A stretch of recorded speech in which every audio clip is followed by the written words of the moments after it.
Bueno, muy buenos días, estudiantes de tercer año.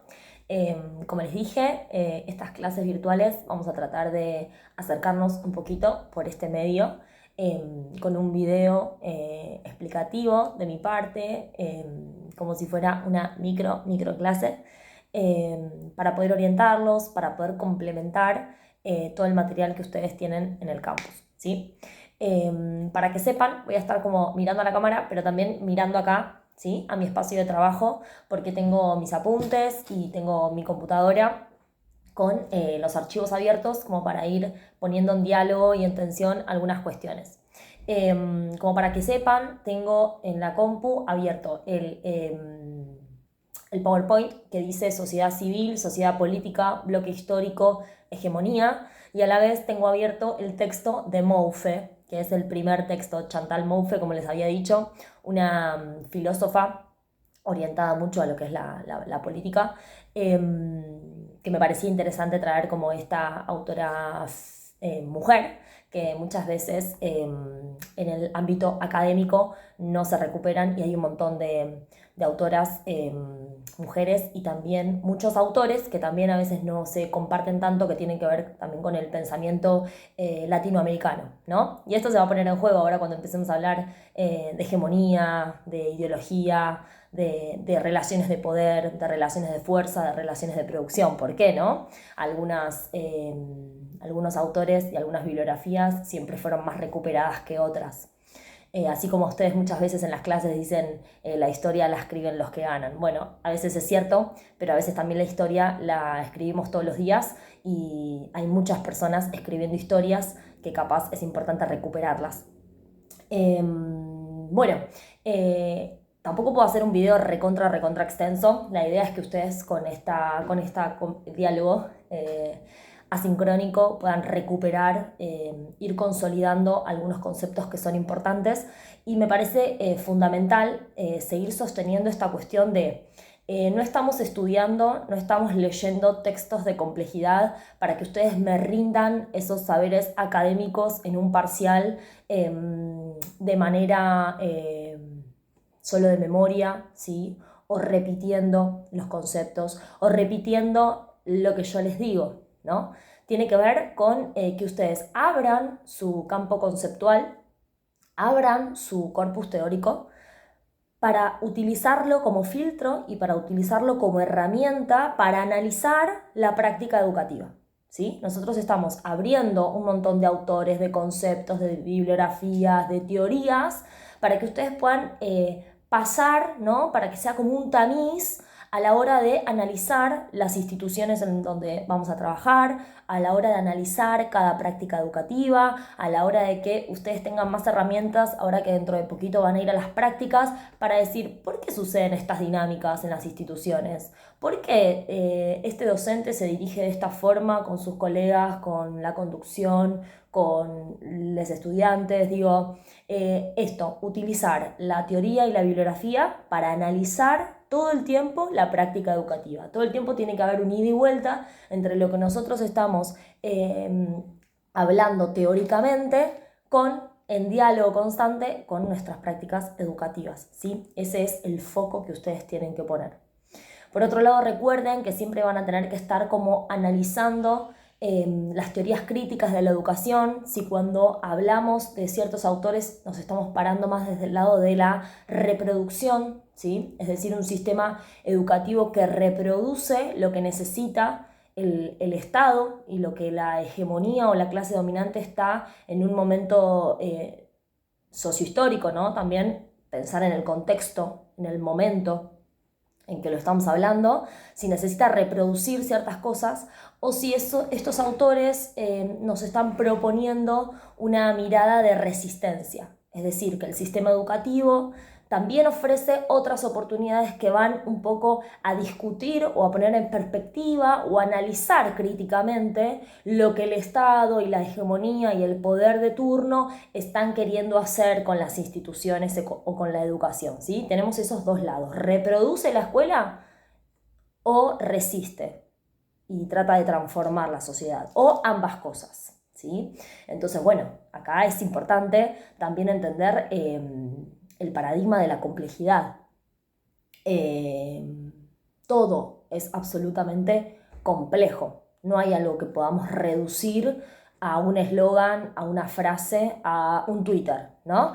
En esta época de la información y de la velocidad, como veníamos hablando, no podemos reducir las prácticas sociales, las prácticas educativas a un Twitter, ¿no? A algo que en 24 horas desaparece, en algo que solamente tiene que ver con mi opinión, con mi parecer, no. ¿Sí? Nosotros estamos para profesionalizar la práctica docente, para complejizar en todo momento la práctica educativa. Cuando uno complejiza algo, quiere decir que pone en discusión, ¿sí?, distintas perspectivas, distintas dimensiones. Así como los seres humanos no podemos hablar en la educación física de la dimensión solamente biológica, ¿no es cierto? En la historia de la educación física hubo un momento donde solamente se miraba la dimensión biológica del ser humano. Y a partir de la construcción de una educación física y a partir de considerar al sujeto, justamente sujeto a un montón de dimensiones, donde también se pone en juego la subjetividad, no solamente podemos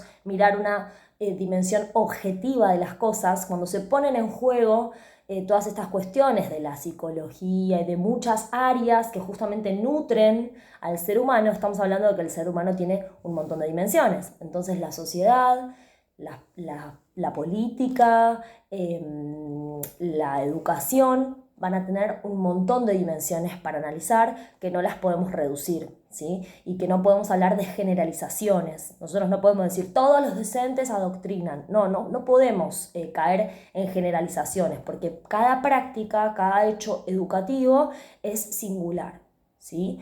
Está contextualizado en un momento histórico, contextualizado en una comunidad educativa y es singular a cada hecho educativo que va sucediendo, ¿sí?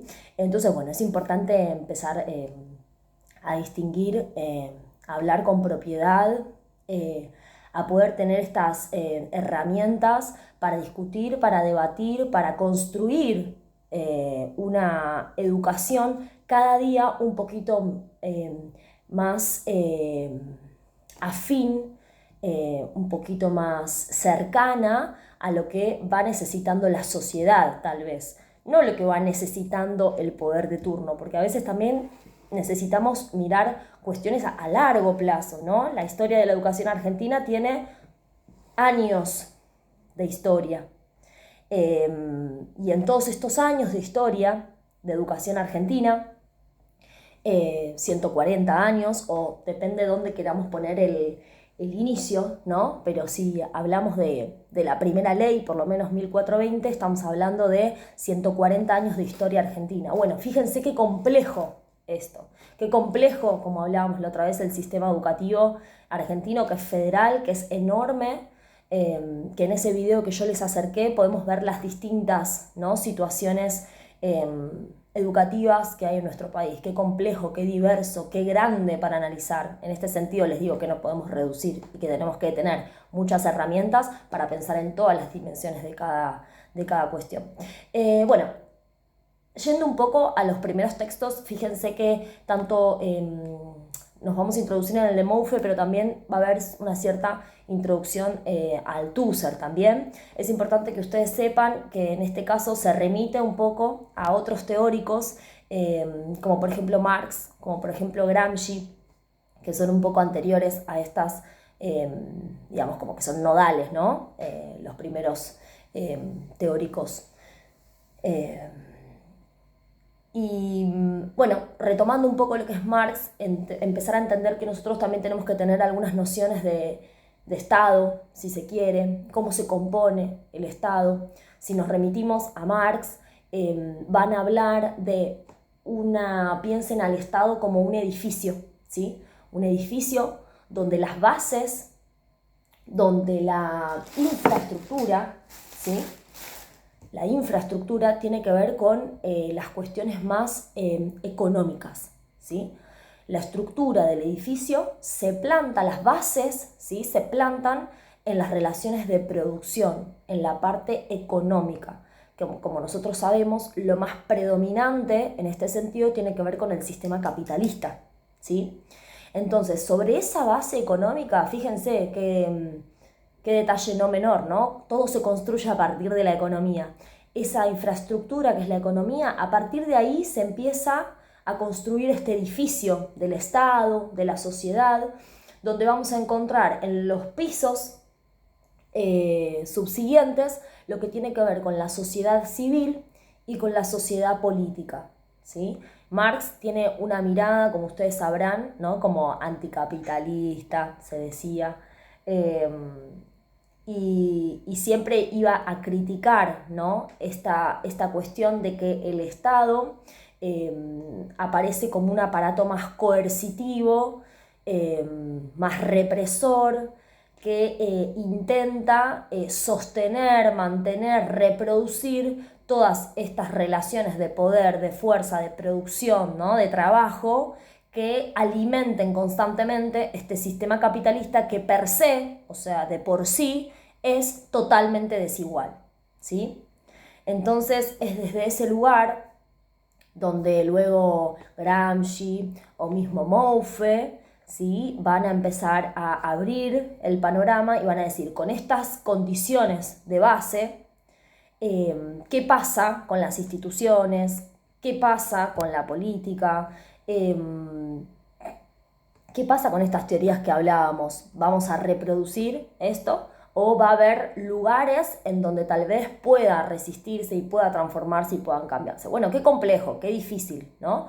Cuando hay esta palabra que aparece, hegemonía, ¿no? Hegemonía, la capacidad de conducir, ¿no? Todo hacia un lugar, capacidad política, intelectual, cultural, de conducir en determinado sentido, ¿no? Tener el poder de conducir hacia determinado lugar, ¿bien? Y ahí también aparece el concepto de ideología.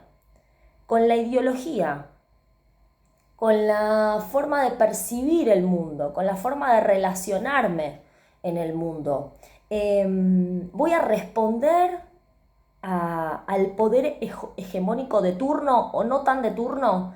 Ahora también vamos a hablar de esto. Voy a responder o voy a ser un sujeto crítico. Y no solamente crítico desde el malestar y desde la resignación, de esto es así, ya no hay vuelta atrás, bueno, laburo, hago lo que puedo porque esto es así. O con mi ideología, también Gramsci o otros teóricos nos van a decir, bueno, la filosofía y la política de la acción. Nosotros en verdad, todos tenemos un cierto poder. No solamente hay que ocupar un cargo político, un puesto político o partidario para poder actuar en la sociedad, sino que todos tenemos cierto poder para poder hacerlo. Y cada uno desde su lugar tiene poder para reproducir o para transformar.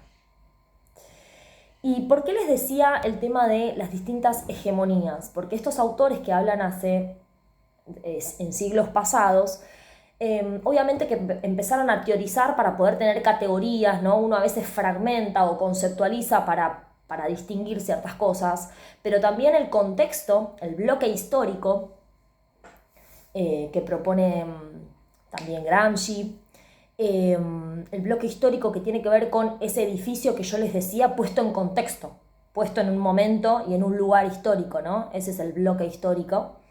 Es tan complejo, que resulta que no solamente podemos pensar en la hegemonía del gobierno de turno, ¿sí? Sino que hoy en día las sociedades, cada vez inmersas en este paradigma más de la complejidad, hegemonía encontramos en muchos sitios. Hegemonía hoy en día encontramos en los medios de comunicación. Vieron que está esta frase de los medios hegemónicos, ¿no?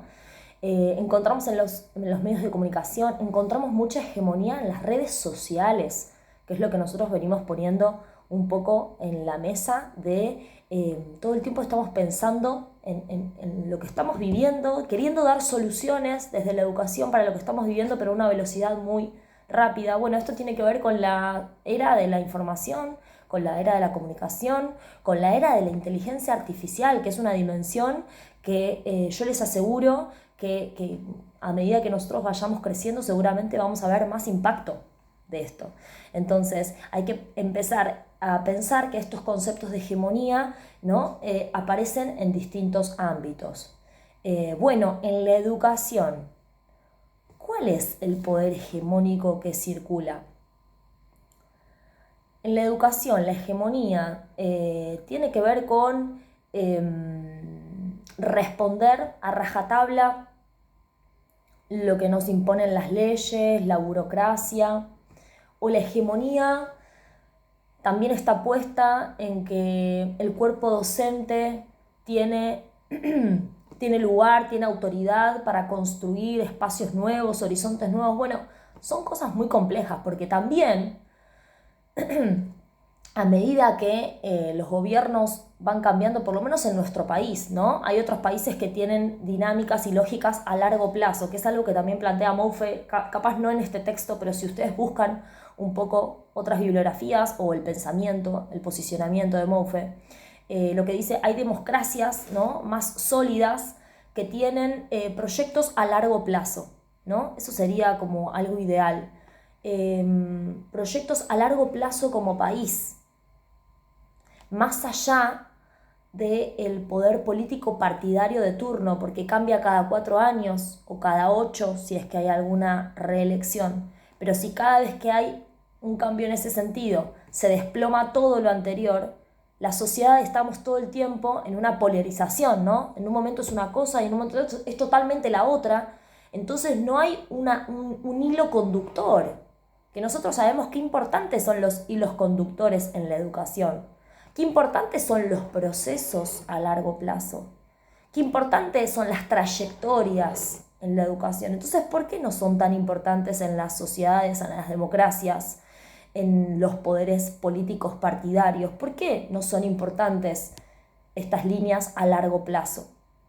Bueno, ahí nosotros también, como sociedad, tenemos el poder de empezar a plantear también estas cosas, ¿no? Que necesitamos políticas a largo plazo, ¿sí? No que vayan todo el tiempo cambiando con el poder político.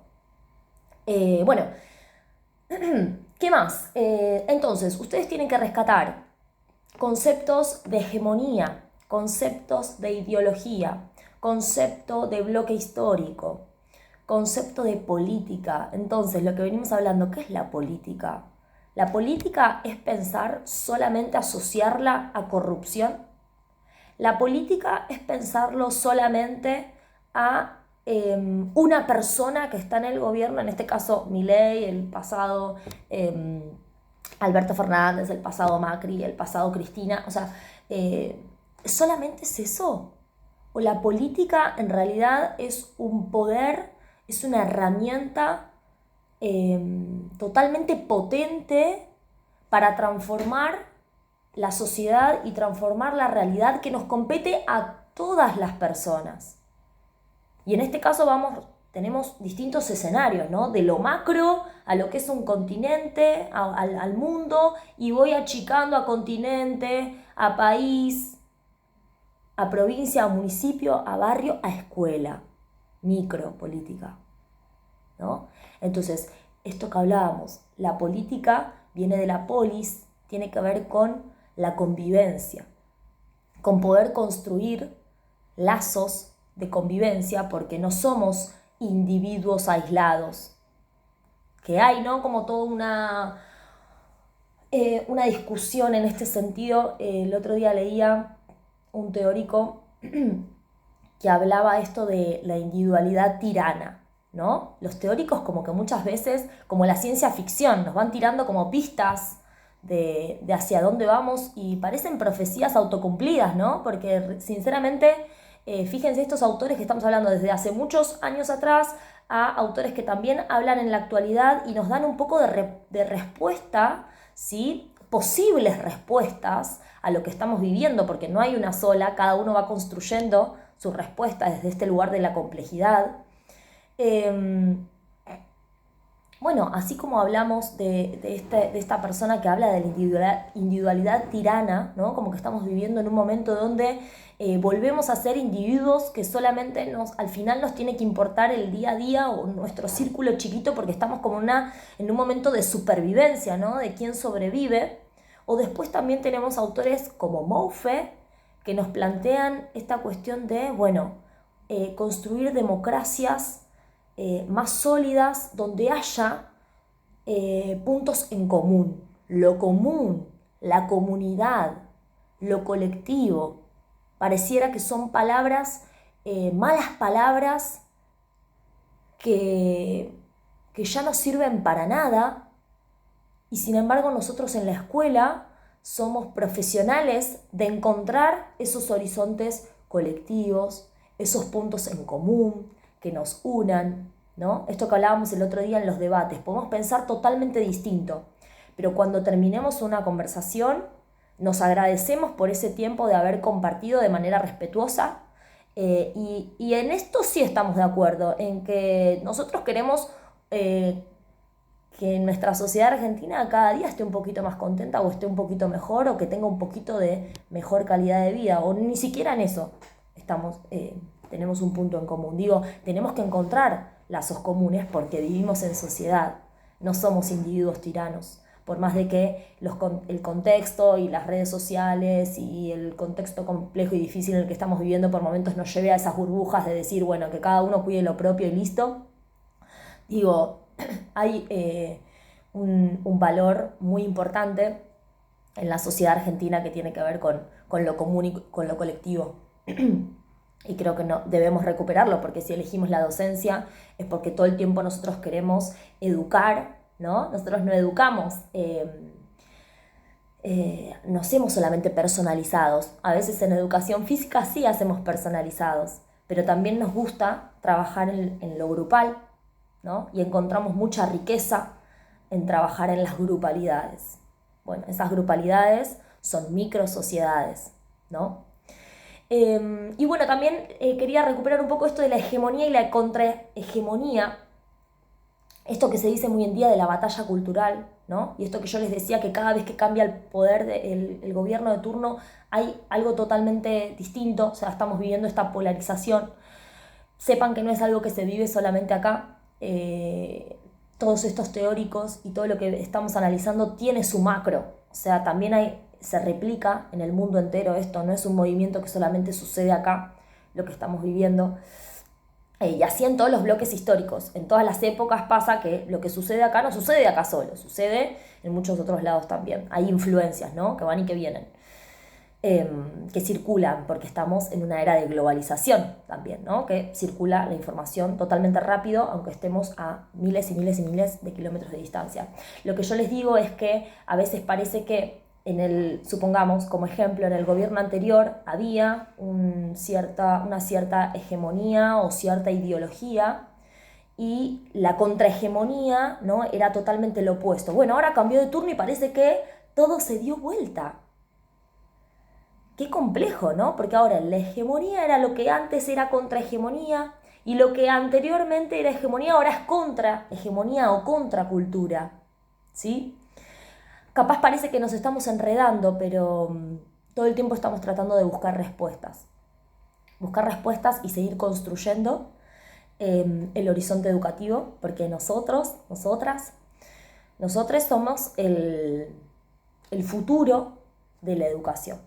Y con esto quiero ir cerrando, que la generación de ustedes son el futuro de los profesionales, ¿no? No solamente en la educación física, sino en otros ámbitos también. Y me parece importante cerrar con esto, de que estamos viviendo un momento donde la educación pública y la educación privada también, digo, el mundo de la educación está sufriendo un recorte presupuestario muy importante. Eso quiere decir que como nación, como país en este momento, o que el poder político de turno, la hegemonía en este momento, tiene que ver con desfinanciar totalmente, por lo pronto, o por lo menos vamos a hablar de lo que nos compete. O sea, yo me voy a hablar específicamente del ámbito educativo y tengo herramientas para poder sostener y defender lo que digo y lo que hago en este ámbito.